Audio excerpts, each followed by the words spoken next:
In the last video, you definitely should check that out, because there I'm actually in the process of selling cards, and I was actually going to Akihabara with a viewer, and he brought a huge collection of OCG Japanese cards, and yeah, we had a hard time studying them actually.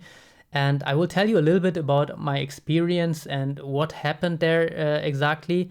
And I also was quite disappointed in the actual pricing of Fuku Torika, I have to be very honest, because yeah, there were, for example, booster packs. I think I made a picture, Premium Pack 1 and Premium Pack 2, and I think they were like paying 6,000 yen for Premium Pack 1 and 8,000 yen for Premium Pack 2. And they are selling the same product in their stores for 3 times or 4 times the price. And that's actually quite hard to swallow, right? If you get that offer, they are paying you 25% of the value they're selling it in the store. And I actually think it's too low, even though I'm going to bring you up some arguments right now why the price was so low. I still think it's a little too low, and they should maybe reconsider, because we didn't sell them there, right? It's not enough. So the reasoning is, if you are a store, and since I'm a store myself, I know there's quite a lot of things going on. It's not like if you are a private person and you're going on Facebook, you're flipping a card you bought for 100 and now you're selling it for 130 or something like that. You have 30 bucks profit, right? There's nothing to say about that. But if I would do the same thing and I would buy a card for 100 and flip it for 130, I might be making a loss, even though I actually got 30 bucks more, right? And that's tax. We all know it, but I think there's quite a lot of people who don't understand the concept of tax and how much tax you actually have to pay. And it always, of course, depends on the country you are living in. But for example, in Germany, tax are cruel, man. They are so terrible. And if I don't charge a certain amount, it's just not worth selling it. I mean, there's quite a lot of a process to actually get the cards to, for example, Europe, if you buy cards from me. And it needs to be worth it, right? There's so many steps. I'm not going into detail here because it's not about me, it's about the shops in Japan. But that's obviously one big argument to make. They actually have to pay tax on the sold value, all right? Next up, there is a risk, right? They might buy something off of you and they're not able to sell it, or they might be able to sell it, but they have to lower the price because yeah, just the demand for that product went down a little bit, or even quite a lot. And the factor of risk must be also included into the pricing, right? Because yeah, you buy something off of a person, you can't sell it, you're stuck with that. Your money is also frozen into the product. Maybe it's devaluing over time. So you have to keep in mind, you might not be able to sell it. Even though it's a hot product, it might change any day, right? A new ban list might drop. A certain card is not worth much anymore. Something like that can definitely happen. Or if you remember a couple years back when the whole virus thing was coming up, all of a sudden there were no foreign customers anymore. And actually, a lot of foreign customers were buying the Japanese cards, right? And for some reason, the Japanese card didn't go down in value much, but still they were stuck longer with the same amount of cards because there's less customers, all right? So they have risk, they pay tax, they have to pay rent for their stores, they have to pay wages for their employees. So there's a lot of things they have to price into the buying off price from other people when they're buying off the products from them.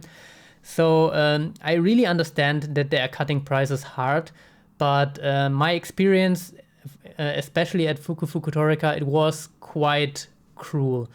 And I don't recommend actually selling cards there. And since I'm not sponsored or anything like that, I can freely talk about my experience there.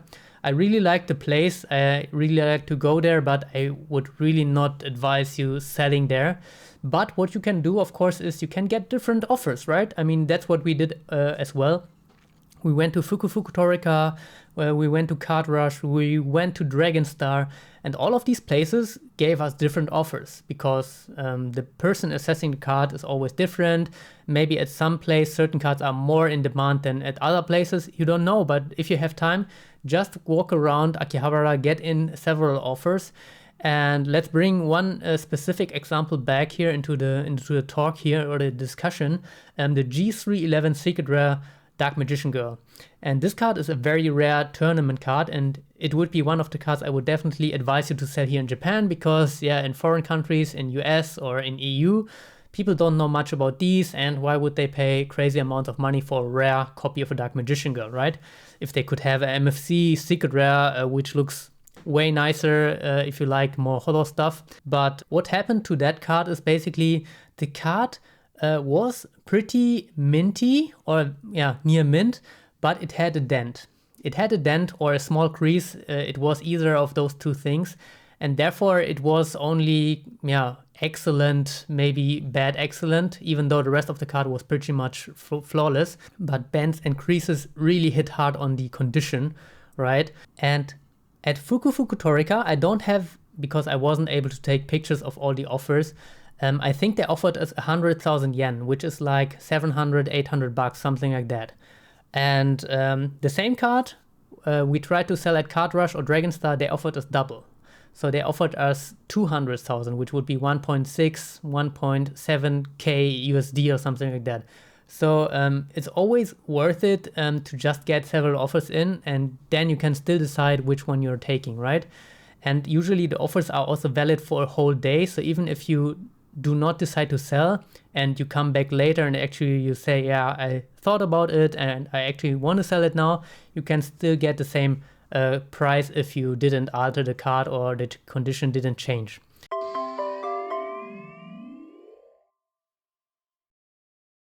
I think these were the most important points to keep in mind when you're selling cards in Japan, whether it is Japanese or English or German cards. Other languages, again, will not be very easy to sell.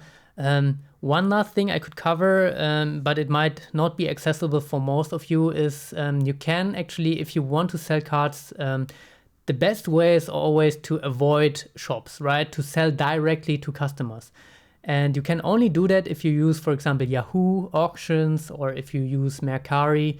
But the problem with that is that you usually need to be a Japanese citizen, because unless you're a citizen, you cannot even create an account.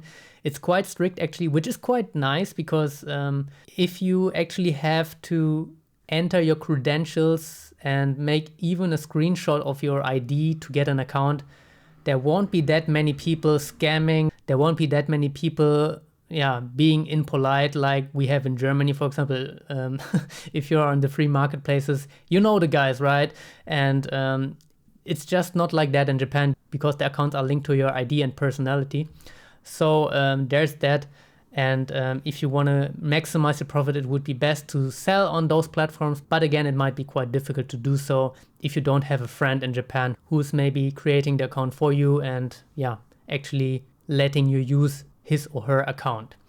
And one last thing I want to offer to you guys is if you decided to come to Japan, and if you decided, hey, I want to sell these cards here, whether it's Yu-Gi-Oh or Pokemon, and you can always message me and ask me if the price the shop gave you is a good price or not.